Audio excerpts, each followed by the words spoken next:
Terima kasih pemirsa, Anda masih terus bersama kami di Teras Petang. Dirut PD Parkir Makassar Raya melakukan sidak cukir di depan ruko sepanjang Jalan Boulevard Makassar. Cukir di sini dianggap menyebabkan kemacetan dan sering meminta biaya parkir melebihi ketentuan. Mana kartu parkir? Mana kartu parkir? Nggak ada. Kenapa kau berani parkir? Tidak ada kartumu. Saya anak buah juga. Biar anak buah, tidak bisa. Rabu siang 29 April, Direktur Utama PD Parkir Makassar Raya, Arianto Damar, melakukan sidak juru parkir liar yang selama ini menjadi keluhan masyarakat Kota Makassar. Bukan hanya karena membuat kemacetan, tetapi juga meminta jatah parkir melebihi peraturan yang telah ditetapkan oleh PD Parkir. Sidak dilakukan di sepanjang Jalan Boulevard, di mana tempat tersebut dijadikan mata pencarian oleh sejumlah tukang parkir. 4 tukang parkir berhasil diamankan dan langsung diberikan teguran oleh Dirut PD Parkir.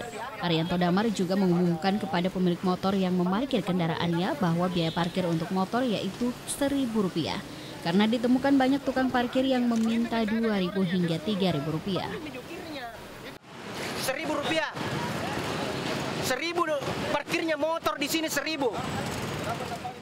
Selain menyidak juru parkir liar, Arianto Damar dan rombongan juga kesal melihat banyaknya ruko yang mengklasifikasikan tempat parkir mereka, seolah-olah yang boleh parkir hanya karyawan di tempat usaha tersebut. Maka dari itu rombongan PD Parkir mengambil dan memusnahkan tulisan tersebut. Jadi yang kita lakukan ini adalah sudah merupakan kita punya tugas yang rutin kita lakukan ini. Dalam 1 bulan itu kadang kita lakukan 2 kali sampai 3 kali. Kita lakukan ini rutin. Sidak langsung namanya yang melibatkan semua unsur. Di sini saya bersama dengan dari Satpol PP, ada dari Brimob, ya sama-sama turun karena ini kan kita melihat perkembangannya setelah kita turun. Dari Makassar, Andi Putri, GoTV memberitakan.